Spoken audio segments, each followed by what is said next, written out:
Alhamdulillah alladzi hadana li hadza wa ma kunna linahtadiya laula an hadanallah.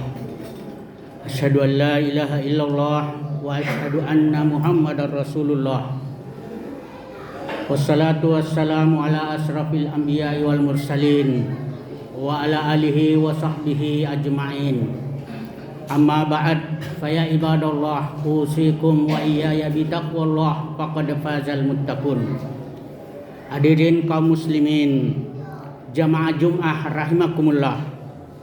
Pertama-tama marilah kita senantiasa bersyukur kepada Allah Subhanahu wa taala atas nikmat yang dikaruniakan kepada kita, baik itu nikmat kesehatan, nikmat kesempatan, nikmat kekuatan, terlebih lagi nikmat iman dan Islam, sehingga kita dapat melangkahkan kaki menuju masjid yang penuh mubarak ini dalam rangka melaksanakan kewajiban kita kepada Allah Subhanahu wa taala, yaitu salat Jumat secara berjamaah dengan meninggalkan segala aktivitas urusan keduniaan kita guna meraih ridha Allah Subhanahu wa taala semata-mata.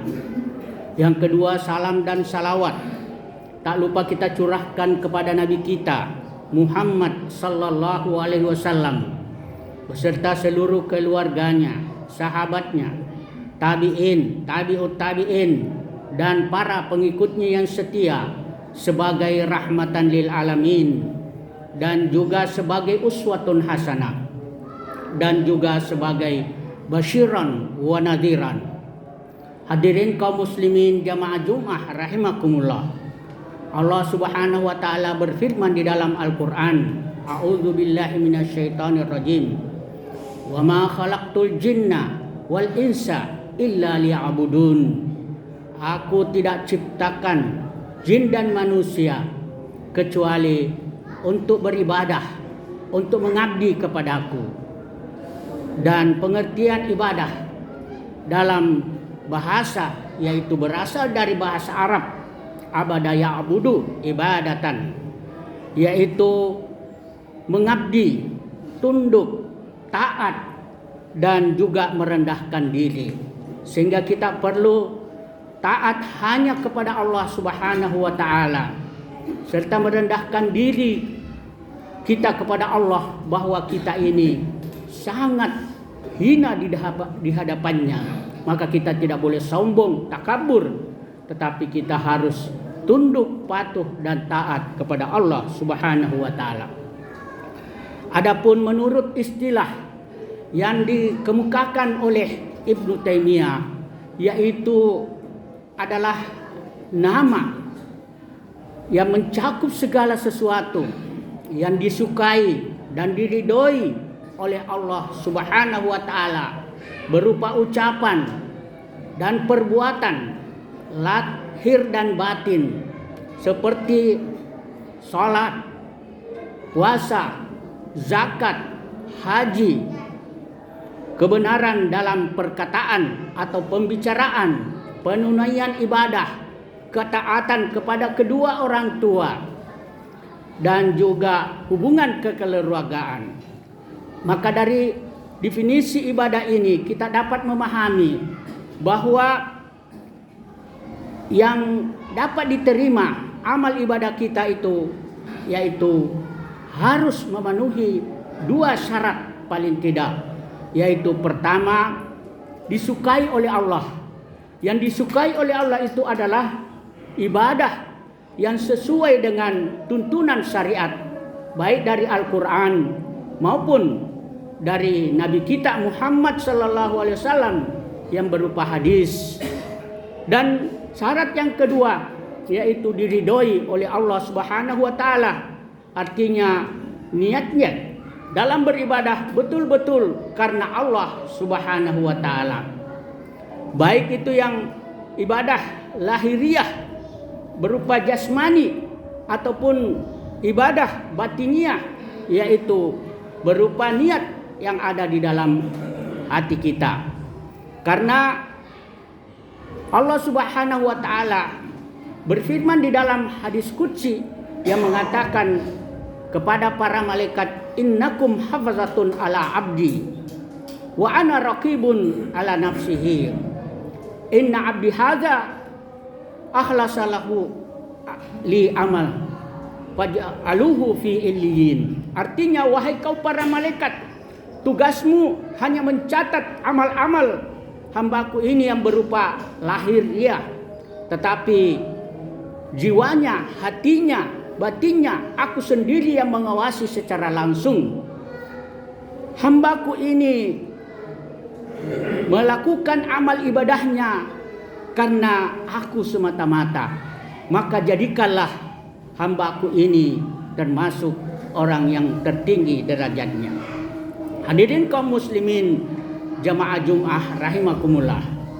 Di dalam ibadah ini ada dua.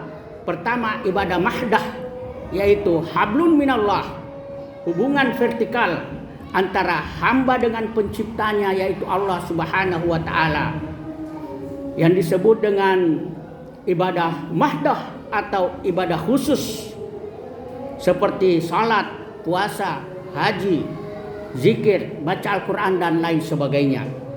Kemudian yang kedua adalah hablun minan nas, yaitu ibadah umum berupa hubungan horizontal antara sesama manusia, seperti hubungan kekeluargaan, hubungan kemasyarakatan, hubungan kenegaraan dan lain sebagainya. Maka di dalam ibadah mahdah atau ibadah khusus hendaknya berdasarkan perintah Allah Subhanahu wa taala, karena di dalam kaidah usul dikatakan al aslu fil ibadati at-tahrim illa ma umir. Artinya asal pokok daripada ibadah itu adalah tidak boleh kecuali ada perintahnya. Sementara ibadah umum yaitu hablum minan nas berupa muamalah, dalam kaidah usul dikatakan al aslu fil muamalati al ibahah illa ma hurrima. Artinya asal usul daripada muamalah itu adalah boleh kecuali ada larangannya. Hadirin kaum muslimin jamaah Jum'ah rahimakumullah.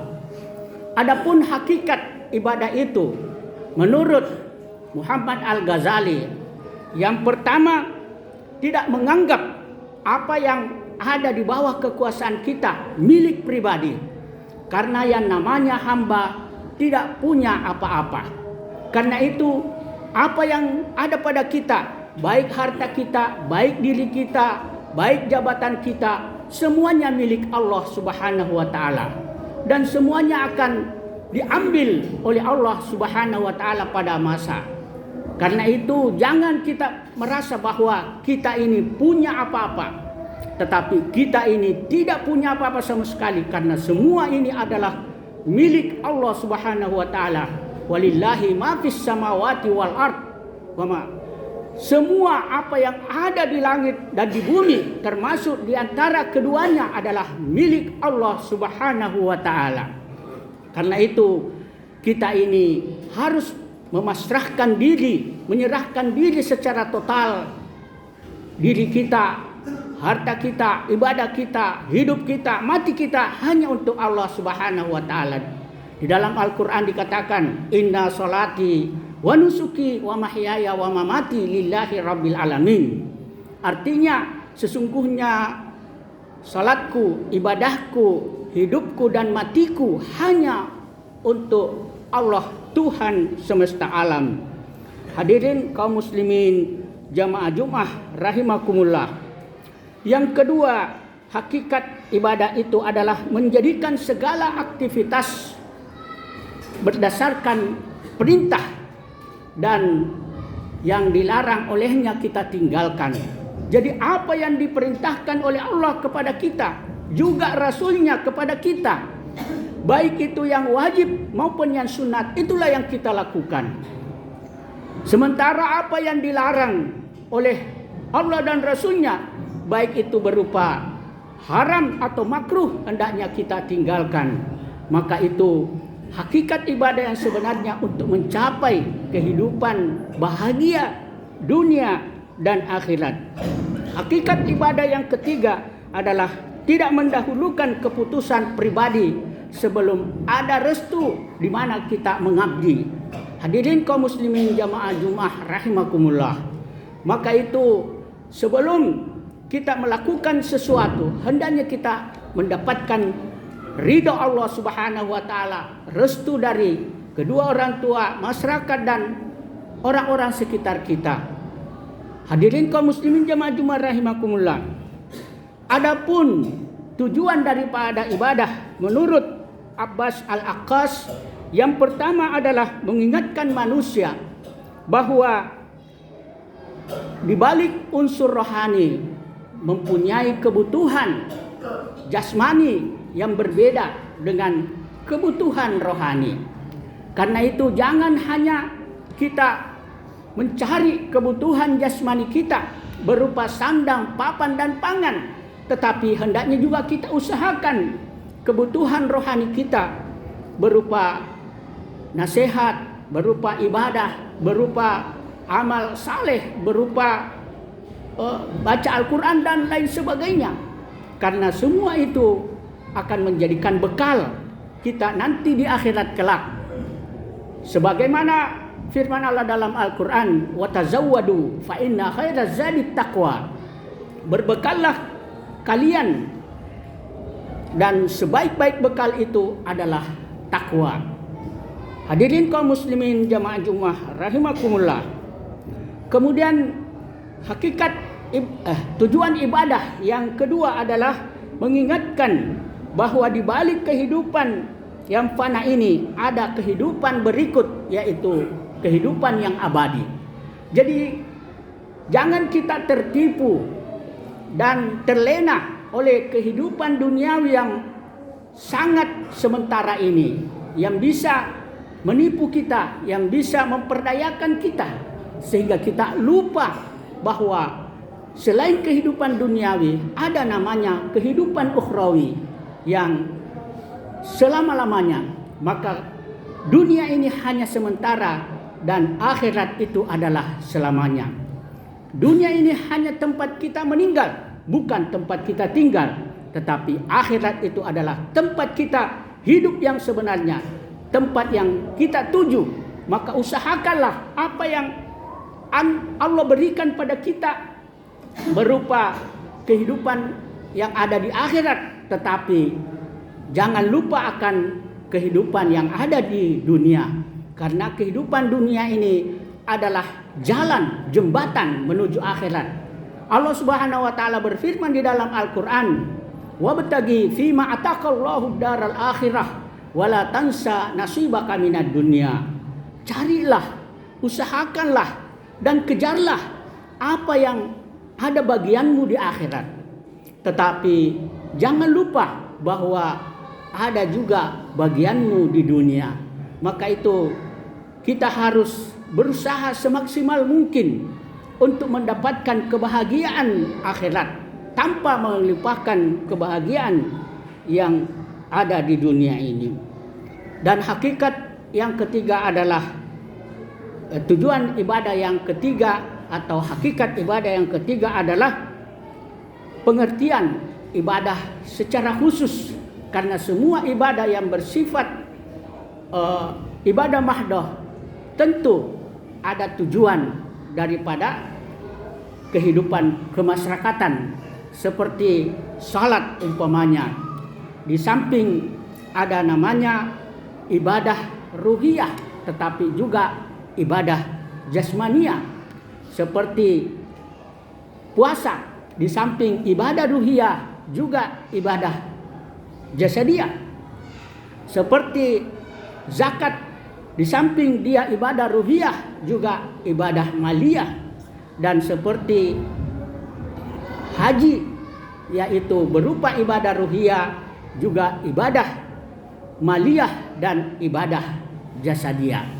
Maka kehidupan dalam beribadah kita seperti sholat, di samping kita berhubungan dengan Allah Subhanahu wa taala, juga berhubungan dengan sesama manusia. Karena dalam sholat itu Allah mengatakan, Inna salata tanha 'anil fahsya'i wal munkar.